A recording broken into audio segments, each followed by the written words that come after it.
ইনকিলাব জিন্দাবাদ আসলে এই স্লোগানের আমরা যদি একটু ব্যাকগ্রাউন্ডটা দেখি তাহলে যে জিনিসটা দেখা যায় যে এটা ব্রিটিশ বিরোধী আন্দোলন থেকে কিন্তু প্রথম জনপ্রিয়তা পায়। অর্থাৎ তখনও কিন্তু হচ্ছে মানুষের কণ্ঠ, মানুষ হচ্ছে কি পিছিয়ে পড়া জনগোষ্ঠী কিংবা হচ্ছে কি যে যে মানুষরা হচ্ছে কি জুলুমের শিকার হয়, অন্যায্যের শিকার হয়, সে মানুষগুলোর আসলেই তাদের অধিকার প্রতিষ্ঠার ক্ষেত্রে তখন প্রথমবারের মতো হচ্ছে এটা ইনকিলাব জিন্দাবাদের স্লোগানটা জনপ্রিয়তা পায়, বিশেষ করে ব্রিটিশ বিরোধী আন্দোলনের সময় থেকে।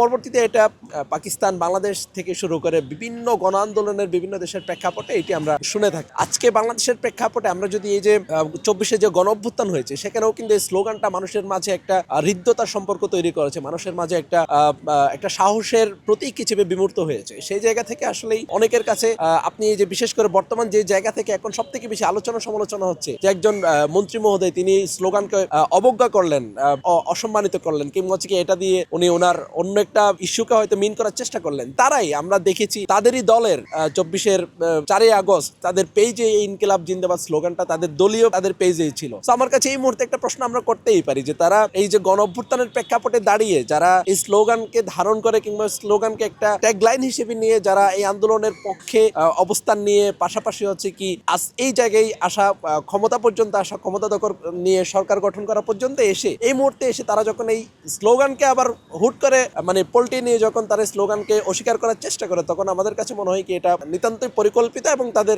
রাজনৈতিক একটা অদূরদর্শিতা বলে আমার কাছে মনে হয়। কারণ এই ইনকিলাব জিন্দাবাদের পেছনের ইতিহাস কিন্তু হচ্ছে কি মানুষের অধিকার প্রতিষ্ঠার প্রেক্ষাপট থেকে কিন্তু স্লোগান আসা। সো সেই স্লোগান এখানে এটা ভাষার সাথে এটার কোনো কনফ্লিক্ট তৈরি করে।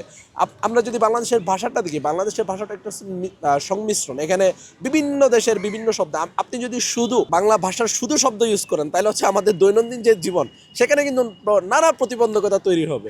তো সেই জায়গা থেকে এখানে ভাষাকে একটা সূত্র ধরে ইনকিলাব জিন্দাবাদের মতো যেটা অধিকার প্রতিষ্ঠার, মানুষের ন্যায় প্রতিষ্ঠার, গণতান্ত্রিক আন্দোলনের একটা অন্যতম একটা স্লোগানকে কেউ যদি অস্বীকার করার চেষ্টা করে, সেটা আমাদের কাছে মানে সাধারণ একজন শিক্ষার্থী হিসেবে কিংবা একজন দেশের সচেতন নাগরিক হিসেবে আমার কাছে এটা কখনোই গ্রহণযোগ্য মনে হয় না, বরং এটা তাদের একটা দুর্বলতাও বলে আমরা মনে করি। কারণ হচ্ছে তারা মনে করছে এই স্লোগানের মাধ্যমে মানুষ আবার তাদের কোনো ন্যায় প্রতিষ্ঠার দিকে ধাবিত হইতে পারে, কোনো অধিকার আন্দোলনের দিকে ধাবিত হইতে পারে, সেই জায়গা থেকে তাদের মধ্যে হয়তো ভয়ভীতি কাজ করছে, এরকমও কোনো কিছু হইতে পারে। সো আমার জায়গা থেকে মনে হয় এই ধরনের আসলে যারা ইনকিলাব জিন্দাবাদের মতো একটা স্লোগান নিয়ে যারা এই ধরনের মন্তব্য করতে পারে তাদের ব্যাপারে আসলে আমাদের অত্যন্ত হতাশা কাজ করে। ক্ষমতায় যাওয়ার পরে প্রতিটা জায়গা থেকে নানাভাবে কথাগুলো আসছে। এই যে কেউ বলছে সমঝোতার ভিত্তিতে চাঁদার কথা বলছে, কোটার উপর ভিত্তি করে যে কোটার উপর দাঁড়িয়ে পুরো একটা অভ্যুত্থান ঘটে গেছে, যেখানে সরকার টালমাটাল হয়ে নতুন সরকার আসছে জাস্ট কোটার ইস্যুকে কেন্দ্র করে। তারা আবার এসে বলতেছে 60% কোটার কথা বলতেছে। কেন জানি মনে হয় কি ক্ষমতায় আসার পর থেকে তাদের কথায় আসলে কোনো লাইন নাই, যে লাইন আপ নাই কথায়, যে যার মতো করে বক্তব্য দিচ্ছে এবং সেগুলা